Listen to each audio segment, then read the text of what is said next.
Welcome back to Plant-Based Storm. Today we're going to be doing a spicy maple ginger stir fry. And really it's just a good way to use up vegetables that have seen better days. So here we go. So the first thing we're going to do is add some water. You can put veggie broth in for this for a little extra depth of flavor. I just didn't have any on hand. Then I'm adding in 2 tablespoons of coconut aminos, a tablespoon of maple syrup for some sweetness. And then we're going to add a kick with a tablespoon of sriracha. And then we are going to add in a tablespoon of rice vinegar to balance out the sweetness. And the next ingredient is Creole mustard for that extra zinginess. And then this is where the flavor comes from, sweet ginger chili sauce by Ginger People. So delicious. 2 tablespoons. Mix it all together, and then we're just going to let it sit to meld while we cut up the veggies. We're starting with our onion, and we are going to cut this up and leave it in longer pieces, just so that it's adds a chunkiness to the stir fry. But you can cut it up any way you like, whether you want to dice it or leave them longer like I decided to do.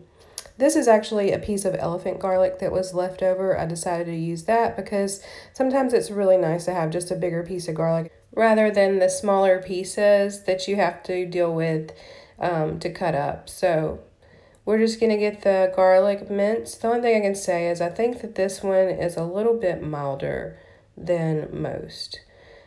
The next thing we're going to do is cut up some green onions. This would just be for garnish on top. Some that I had in the refrigerator that needed to be used before they went bad. Like I said, this is all about veggies that have seen better days. So we'll just set those aside till we're ready to use them later.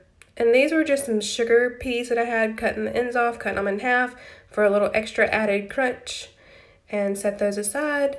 The next thing we're going to do is I had some broccoli in there and just cut this up into florets for some extra bulk, and I love steamed broccoli. It's always so good whenever it just turns bright green and it's perfectly steamed. It's not mushy and it's not raw and crunchy.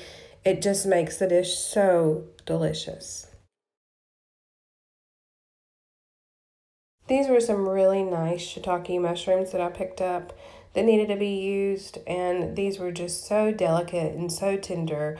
I handpicked every one of them, and I did not want them to go bad because I love sauteed mushrooms, and this is going to add a nice meatiness to the whole meal. So I can't wait to get these in there. Next bit of veggies I was going to put in here, I just had some of these sweet peppers lying around and they really needed to be used up, so I just sort of cut them in matchsticks so that I can throw them into the stir fry, and it's going to add a nice pop of color and sweetness to the stir fry. And then I had some cabbage that was already pre-cut or pre-shredded, and it was on its way out, looking kind of sad. So also have some jalapenos you can see in the Ziploc bag. I'm going to add that. Next, it's time to get the noodles started. So 4 cups of water. So that's just what the directions call for the brand that I'm using. Just follow the directions for the type of noodles that you want to use. Next, we're going to check our pan and make sure that it's really hot. You can see that water's really moving in there.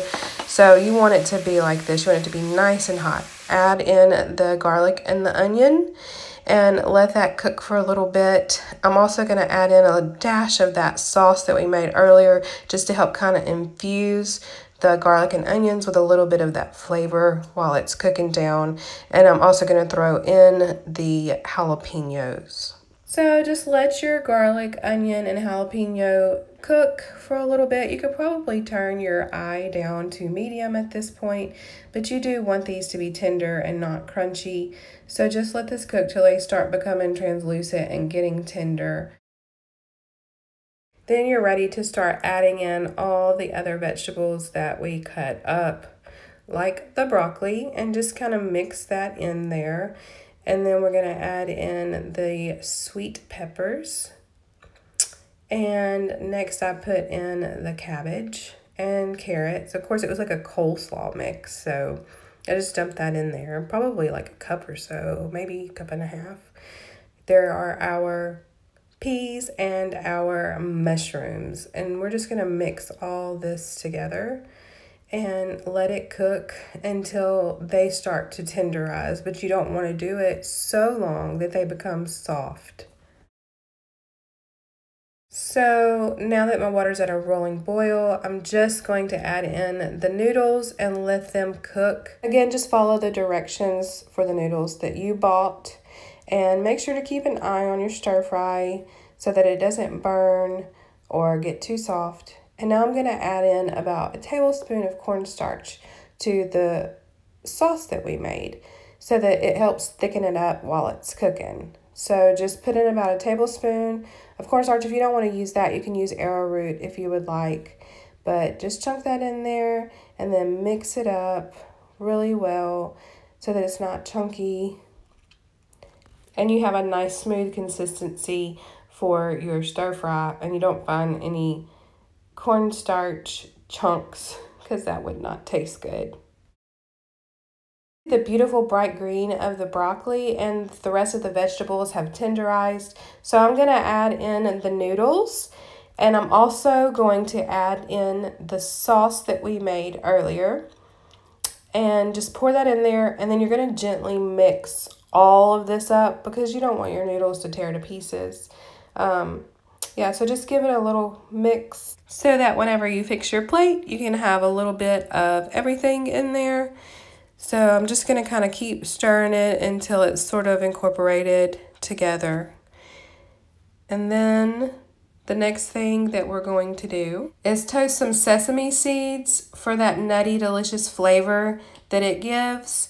It's just so, so good to sprinkle on top. Really want to watch it, stay on top of it. Do not walk away from this or they will burn in a blink of an eye.